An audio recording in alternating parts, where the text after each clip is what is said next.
Are you a fan of packaged breakfast cereals? Do you know that most of them use corn in some form or the other, including flakes? And if you happen to be watching from USA or Canada, in all probability the corn that you are eating is genetically modified, which is more commonly called as GM corn.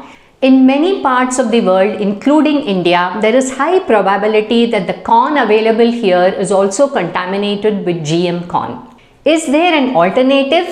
Yes. And by far, this alternative is not only GMO free but also more nutritious and healthy. And maybe cheaper too. So, what's this alternative? Flakes made of millets. And by the way, there are many other ways to use these flakes other than conventional breakfast cereal. So, there's a lot you're going to discover about millet flakes and about millets in general. But only if you are watching till the end.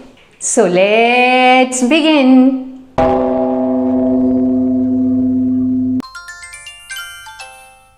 For many of the new age urban generation, the only way that they know to consume the commercial breakfast cereal is to add milk and have it. We are going to challenge this myth and widen your horizon in two ways. We will look at another ultra simple recipe using the flakes, which in India is called poha. Traditionally in India, poha is made using rice flakes, but today I am going to be using millet flakes to make our poha. And today's recipe will show you how to make the millet poha even more nutritious. Cool, isn't it?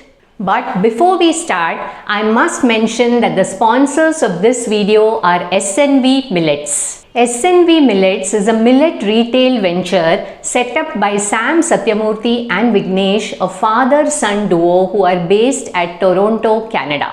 More about that later. The first step that I am taking to make this millet poha more nutritious is to use red sorghum flakes from SV Millets. I know what you're thinking. What on earth is red sorghum? That reminds me of Julie Andrews singing in the 1965 musical The Sound of Music. Let's start at the very beginning. A very good place to start. First of all, what is sorghum? If you happen to be in India, you must have heard of jowar, isn't it? Jowar is a major millet very commonly used in the northern and western parts of India. And what is jowar in English? Sorghum. Jowar is known by many other names in India. Jolle in Karnataka, Jonnalu in Andhra Pradesh and Cholam in Tamil Nadu. Sorghum is classified as a major millet. Its grains are typically spherical and larger compared to many other millets. Sorghum was first domesticated in Africa, perhaps thousands of years ago. But over time, sorghum spread over to Central America and Asia also, where it has been used as food and fodder for generations. Sorghum's scientific name is sorghum bicolor. I wonder why. But the fact is that the grain color of sorghum range from white to yellow, brown, red and even purple and black. There are apparently over 7,000 types of sorghum found across the world today. Some varieties are used as grains for food, while some are exclusively for fodder or for other uses. The most common way sorghum is used is in flour form. In India, roti or unleavened bread made of jowar is a very common traditional food across North India. They are called bhakri in Maharashtra. I have used sorghum grains instead of rice grains to make a very tasty jowar dosa. You may like to watch this video after watching this one. What makes sorghum particularly healthy is its nutrient profile. Check this out. The carbohydrate levels in sorghum ranges from 55% to 70%, which is lower than white polished rice. It is particularly rich in resistant starch. So, what's the rest? Fiber levels can range from 6% to 15%, and most of this is insoluble fiber. This combo of resistant starch and insoluble fiber ensures that they stay undigested until they reach our large intestine. This is the home of our healthy gut bacteria, for whom this starch and fiber are the perfect food. Protein levels can range from 6% to 20%. There is a small percentage of fats which is of healthy unsaturated kind. The vitamins in sorghum include the B complex vitamins and vitamin E and K. The key minerals include phosphorus, potassium, iron, calcium, copper and zinc. Sorghum is rich in a wide range of antioxidants including polyphenols, flavonoids, flavonones, flavonols and carotenoids. Among these, sorghum has a particularly high concentration of the flavonoid called 3-deoxyanthocyanin. As a general rule, the darker the grain color, the higher the concentration of many antioxidants. That is what makes red sorghum a healthier option to consider. Ironically, the Western world has only looked at sorghum as an animal or bird feed. The simplest way to get you started on millet flakes is to replace your breakfast cereal with millet flakes. Add your milk, your choice of sweetener, dried fruits and nuts. Just a reminder, refined sugar and high fructose corn syrup is best replaced by natural and healthier sweeteners. But today there's a more exciting recipe that I am going to be making with these millet flakes, red sorghum poha. Come, let's begin. So here are the ingredients to make our red sorghum poha. I've taken 3 cups of the red sorghum or red jowar flakes and I've measured it with this particular cup. And the accompaniments are, I've taken 1 cup of sprouted moong, 1 cup of sprouted fenugreek seeds, half a cup of fresh peas, 1 cup of grated carrot. For garnishing, I've taken fresh chopped coriander. I've taken about 4 tablespoons of cold pressed groundnut oil. You could use any edible oil of your choice. 1 teaspoon of mustard seeds, 3 teaspoons of groundnuts. I've taken about 3 teaspoons of jaggery powder. I like it a little sweet, but this is optional. Lemon to be squeezed at last. 1 chopped green chili. If you want it more spicy, you can increase the chili. 1 teaspoon of turmeric powder and salt to taste. Now, I generally do not use onion and garlic in my cooking. If you like onions, you could add chopped onions at the starting stage. Traditionally, when poha is made, onions and boiled and chopped potatoes are commonly used. No other vegetables are used, but here I have used these vegetables to increase the nutritional value of the poha. Now here the special ingredient is sprouted fenugreek. It has tremendous benefits and we are giving the link of the video above, which if you watch you will get to know why we should include fenugreek in larger quantities in our diet. The other vegetables that you could include in your poha is grated pumpkin, grated beetroot or finely chopped beans, and it is your imagination and your creativity. So let's get going. So the first step is to rinse the poha. So just rinse this, so crunchy. And now let's drain the water in which we have rinsed and we can use this for our plants. Just give it a stir with your hand and then we will sprinkle water, okay, no soaking, so that it's moist enough. That's enough. And now just give it a mix again and we will leave this closed for about half an hour. While our red sorghum millet flakes are getting soaked, let me take this opportunity to share with you something more about SNV Millets, which is a wonderful endeavor to promote millets in Canada and USA. The inspiration for this millet business was the result of a dramatic weight loss experience that both Sam and Vignesh had simply by adopting a complete and sustained diet of millets. I was personally extremely inspired by their entire journey, which you can also discover in this Sustainability Spotlight podcast. SNV Millets is an importer and distributor of a very wide range of millet products, ranging from unpolished millet grains to millet flours, millet flakes, millet rava, and even ready-to-cook millet products. If you are based in Canada or the USA, you could order any of these products online from their website. Currently, you will also find S&V millet products in 100 plus retail stores across the Ontario province in Canada. So here let me switch on the gas, and I have taken a heavy bottomed iron kadhai. So the kadhai is heated, so I am lowering the flame and adding the oil. Now adding the mustard seeds. Now adding the groundnuts, the green chili, give it a stir. If you are allergic to peanuts, you can avoid them. So once the peanut changes color, I am adding this grated carrot, the fenugreek sprouts, the moong sprouts, the fresh peas.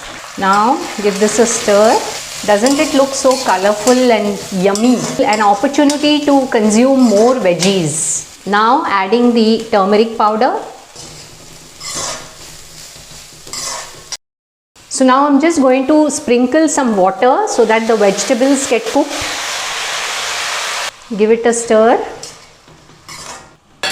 And we will keep this closed on a sim flame for about 5 minutes. If you want the vegetables crispier, then you can reduce the cooking time for just 2 to 3 minutes. I have a few senior citizens at home, so I am cooking it slightly more. And now it's time to add our poha. So this is how the red sorghum poha looks after it is soaked for about half an hour. Soft. See this? Very nice feel. Such loose texture. So now adding this. And the quantity is really increased after soaking it. Adding the salt. It's better to add less salt, then adjust it later. Adding the jaggery powder. I like it a little sweet. As I said, this is optional. And now give it a stir. And such an easy method, just takes about 7 to 8 minutes to make, but of course soaking time is about half an hour. It can go as a hearty, nutritious breakfast or lunch or dinner. Mix the poha. Now that's all it is. And it's best to consume the poha when hot. Now at this point, I'm going to switch off the gas and squeeze lemon. After squeezing lemon, I'm just adding a part of the fresh chopped coriander. A part of it we'll use for garnishing. Give it a mix. If you like fresh grated coconut, you could even add fresh grated coconut. So here our red sorghum poha is ready. You can garnish it with some fresh coriander. It's time to taste my red sorghum or jowar poha.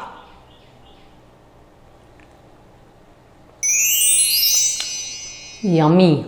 You should make it. So simple and nutritious. Some exciting variant options for you. Various millet flakes are available now. S&V Millets themselves offer flakes made of red sorghum, white sorghum, finger millet, pearl millet, kodo millet, foxtail millet and little millet. The best part about S&V Millets is that all their products are made from unpolished millets. Can millet flakes be used in other ways? Definitely yes. Here are some interesting ideas for you. You must have heard of tamarind rice. I had shared an instant puliyodrai mix recipe right in the midst of COVID, which had become a hit then. You can simply replace the cooked rice in this recipe with soaked millet flakes. Millet flakes can replace the use of rice in making the traditional kheer called pal payasam. You can check out this video where I have used jaggery in place of refined white sugar. How about a sweet millet flake poha? Just check out this video here. All you need to do is to replace traditional rice flakes with millet flakes. Chivda is a popular deep fried snack in India. The bulk of this snack is rice flakes. Even here you can replace it with millet flakes. Do you have any other suggestions on how to use millet flakes? If yes, then do share them with us in the comment section below so that all other viewers will also benefit. I think by now you are well aware of the fact that eating more millets is definitely more healthy for you and me, for us as consumers. But if I say that eating more millets is beneficial for the farmers too, how is that possible? Should we mull over this? Millets are farmer-friendly crops. Why do I say that? Let's look at these simple facts. Millets serve as a traditional staple crop for millions of farmers in sub-Saharan Africa and Asia. Even today, millets contribute significantly to our food and to animal health as fodder due to their high nutritional content. Millets can help to overcome food scarcity in difficult periods, therefore contributing to the food security and nutrition of populations below the poverty line. Millets can grow on poor soils with little inputs, are resistant or tolerant to many crop diseases and pests, and can survive adverse climatic conditions. This gives farmers two distinct advantages. Millets are the perfect crop that tolerate today's weather uncertainties. Millets are easier for farmers to grow organically compared to rice or wheat. And did you know that millets need 70% less water to grow compared to rice? This means millets are ideal for farmers looking to reduce dependence on irrigation. Millets have shorter growing season that may allow for multiple harvests in a single year. All this makes millets most cost effective and a more consistent and reliable source of income for farmers. How does this sound to you? Just perfect for a farmer, isn't it? But all this will be relevant to our farmers only and only if you and me start consuming more millets in our daily life. Thanks to S V Millets, if you happen to be from Canada or USA, you can simply order these millets and millet products online from their website. For a limited period, you can also avail of a 10% discount. Just use the promo code Munch and Mull. Such valuable information is useful only if you spread the word. So go ahead and press that like button and share this video with all your folks. To stay notified of all upcoming videos in this series, you should definitely press that subscribe button and choose all notifications. I will see you soon in the next video in this series.